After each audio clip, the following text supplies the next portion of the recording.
This is a story, so it's about MOQ, minimum order quantity. The lower the MOQ, the easier your job becomes. For example, pay attention to the MOQs. Take the case of Kizar as an example. They have size variations, right? They had 4 sizes. And for example, if we set the MOQ to 5,000 or 10,000 for each size, that's a lot. So, selling 10,000 at first is quite a high number, especially with the color variation. They also have a band.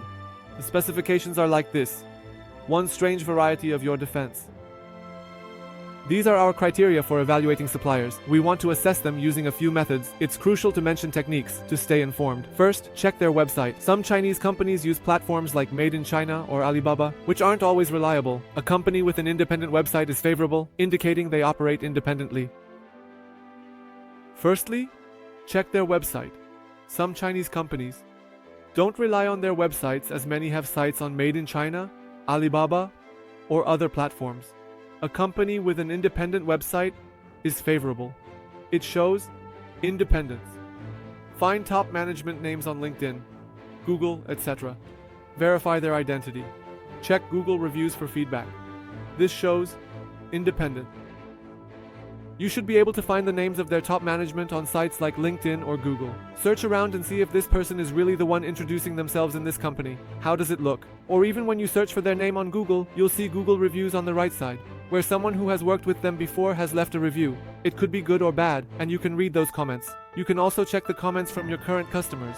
I've seen this a lot with Chinese companies. They often showcase this. I know this from my experience. Either it was good or it was later. You can also comment on Google reviews. Another one. Another one.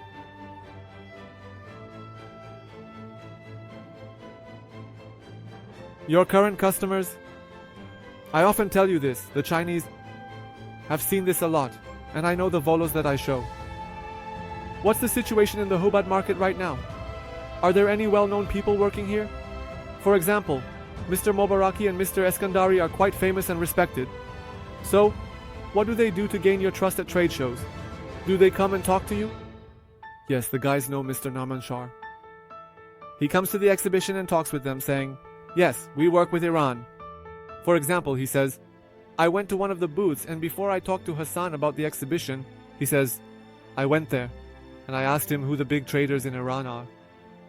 He mentioned that it's Mobaraki and Eskandari, for example. Verify claims with Eskandari and Mobaraki, cautious of Chinese firms' partnership claims. Hassan Hussein, we are working, gain your trust.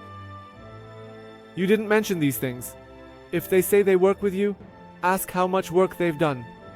For example, you can ask for a reference or a contact number to see if they've actually worked with them or not. The Chinese are very clever about this. Now let me tell you another trick. If you want to work with a company in Iran and a company in China, this Chinese company might say, "I have a partnership with Arya Tajer." Who is Magic? I used to have products from them. How can you validate and make sure that this company has worked with them?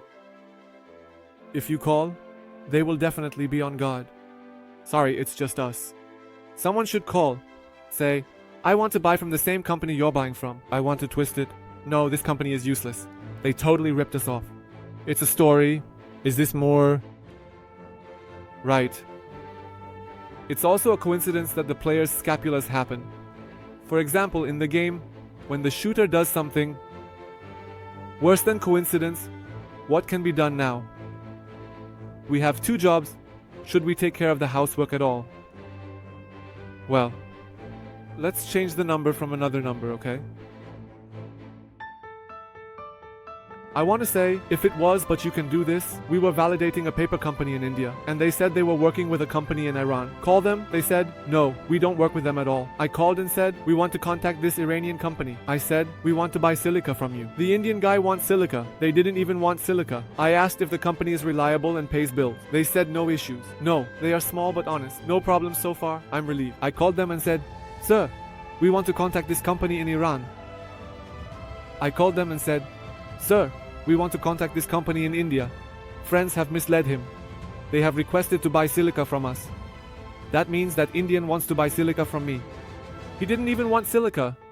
I just said he wanted silica. I asked how reliable this company is, like, do they pay their bills? They said they haven't had any issues with them. They mentioned that it's a small company, but they haven't ripped anyone off. We haven't had any problems with them so far, so I'm relieved about that.